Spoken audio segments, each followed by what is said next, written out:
La cérémonie qui nous réunit aujourd'hui ne célèbre pas un souvenir. Elle consacre un acte de vérité. La remise officielle du livre blanc sur le massacre de Thiaroye, survenu le 1er décembre 1944, est un moment d'histoire et de conscience. Elle symbolise la volonté d'un État qui interroge son passé, éclaire sa mémoire et revendique par la connaissance le droit imprescriptible à la justice et à la dignité humaine. En cet instant solennel, nous ne faisons pas que recevoir un document. Nous accueillons le fruit d'une démarche rigoureuse, nourrie par la recherche, la conviction et le devoir. Cette œuvre collective honore celles et ceux qui, par leur science et leur foi en la vérité, ont permis à notre nation d'interroger son histoire avec courage et sérénité. Je tiens à saluer chaleureusement toutes les autorités présentes, Monsieur le Premier ministre Ousmane Sonko en particulier, dont l'engagement a été déterminant dans la conduite de ce projet de mémoire et d'histoire au service de l'idéal panafricain.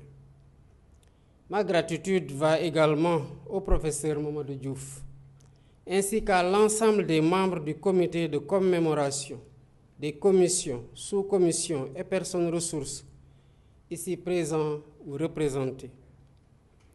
Votre rigueur intellectuelle et votre dévouement exemplaire ont été des repères dans notre quête de vérité. Vous avez permis à notre nation de mieux explorer son passé, tout en ouvrant des espaces de collaboration avec les pays qui partagent cette histoire tragique. Je vous félicite pour ce remarquable travail. L'année 2024 a marqué un tournant décisif dans notre mémoire collective. La commémoration du 80e anniversaire du drame de Thiaroye, portée par un souffle populaire et un écho international, a été un moment de communion et de fierté partagée. Elle a témoigné de notre volonté inébranlable d'honorer la mémoire de ceux qui ont donné leur vie pour la liberté. La présence fraternelle de nos pays amis a renforcé notre engagement commun vers la vérité, la justice et la réconciliation.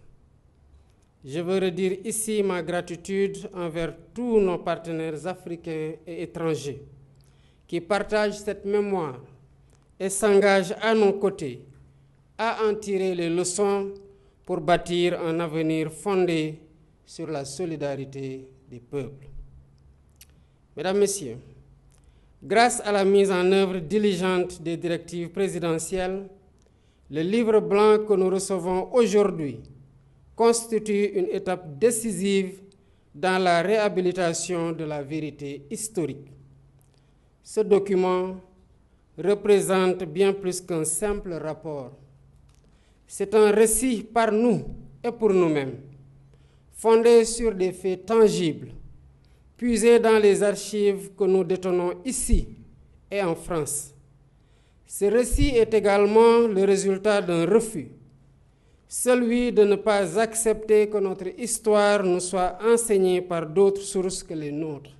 Je dois cependant exprimer une certaine amertume que la coopération attendue de la République française dans la mise à disposition complète des archives n'a pas toujours été à la hauteur de nos espérances. Mais cette réserve n'a en rien entamé notre détermination à faire toute la lumière sur cette tragédie dans la collaboration avec l'ancienne puissance coloniale.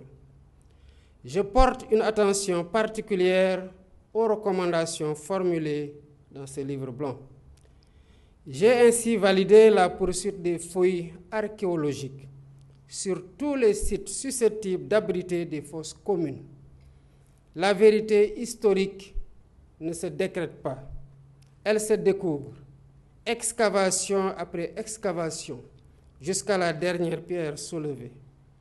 Que la mémoire des tirailleurs africains demeure une lumière dans la conscience de notre continent, qu'elle inspire les générations futures et présentes à bâtir cette aube africaine de paix, de justice et de fraternité si magnifiquement chantée par Keïta Fodéba et Léopold Sédar Senghor.